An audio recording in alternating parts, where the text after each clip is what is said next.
अंड हा जेवणातला असा प्रकार आहे की त्यापासून आपण अगदी विविध पदार्थ बनवू शकतो आणि त्यातलाच हा एक पदार्थ आज आपण बघणार आहोत.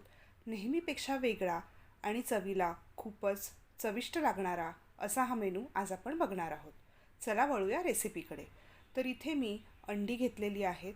आता ही अंडी आपल्याला फोडून घ्यायची आहेत. त्याआधी आपण पूर्वतयारी करूया.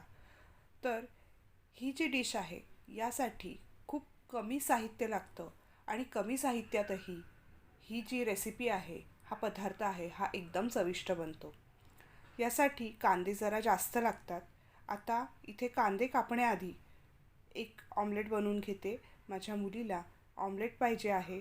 छोटी मुलगी आहे, तर आमच्याकडे जितके माणसं तितके वेगवेगळ्या अंड्याचे प्रकार बनवावे लागतात. लहान मुलांसाठी कधी उकडलेलं अंडं, तर कधी अशी अंड्याची ऑमलेट, अशी फर्माईश नेहमीच येते. तर आता एक अंडं बनवून देते तिला आणि त्यानंतर आपण आपली रेसिपी बघूया. तर याच तव्यावर मी आधी ज्वारीची भाकरी केली होती, म्हणून बाजूला थोडंसं भाकरीचा पीठ लागलं होतं. ते पीठ काढून घेतलं आणि त्यानंतर यामध्ये फक्त मीठ घातलेलं आहे. लहान आहे मुलगी, त्यामुळे जास्त मसालेदार खात नाही, म्हणून यामध्ये मीठ घालून तिला ही ऑमलेट बनवून देत आहे. काय पाहिजे?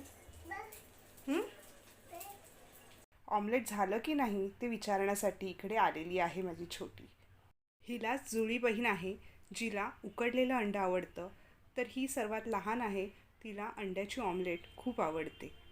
व्यक्ती तितक्या प्रकृती, तसेच आमच्या घरात व्यक्ती तितके जेवणाचे पदार्थ आमच्या घरी नेहमीच बनत असतात. तिला भाकरी आणि ऑमलेट दिलं आणि त्यानंतर आपण आपली रेसिपी बघूया. इथे जवळपास 3 कांदे घेतलेले आहे मध्यम आकाराचे, ते बारीक कापून घेतलेले आहे. आता ज्या तव्यावर ऑमलेट काढलं त्याच तव्यावर थोडंसं तेल घालून आपण हा कांदा परतून घेऊया.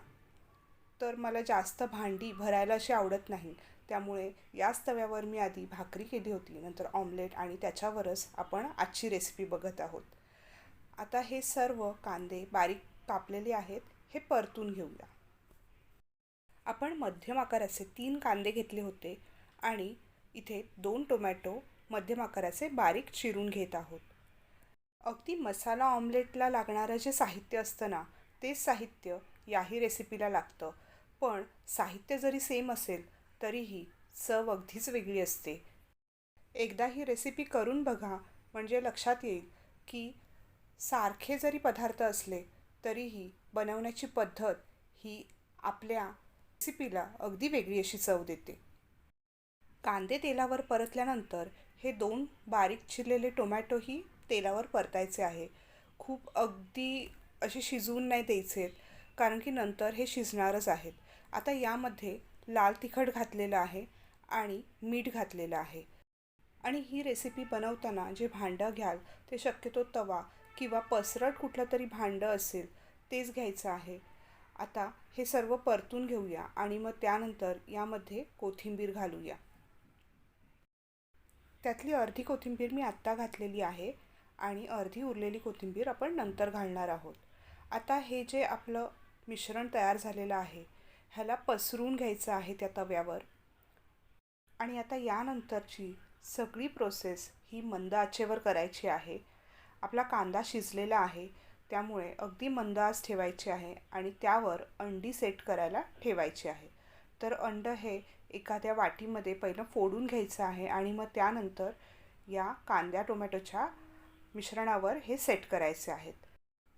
अंडं असं वाटीत फोडून घ्यायचं कारण हे एकच, कारण की एखादं अंडं जर खराब असेल आणि आपण डायरेक्ट ह्या मिश्रणावर ते अंडं घातलं तर आपलं पूर्ण मिश्रणच खराब होईल आणि रेसिपी परत सुरू करावी लागेल. त्यासाठी शक्यतो अंडी ही फोडून घ्यायची नेहमी एका वाटीमध्ये. आता एक एक अंडं इथे सेट करून ठेवलेलं आहे. त्यानंतर आपण त्यामध्ये मीठ घालणार आहोत वरून आणि मग त्यावर थोडीशी कोथिंबीर घालणार आहोत.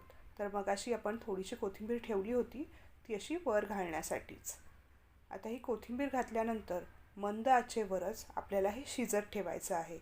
यावर आपण एक झाकण ठेवूया आणि अगदी 5 ते 10 मिनटामध्ये हे शिजून होतं. 10 मिनटानंतर अंडी शिजली आहेत की नाही हे चेक करूया. तर इथे जे अंड्याचे पिवळे बलक आहेत ते असे दाबून बघायचे आहेत चमच्याच्या साहाय्याने आणि मग त्यातून आपल्याला लक्षात येईल की अंड पूर्ण शिजलं आहे की नाही.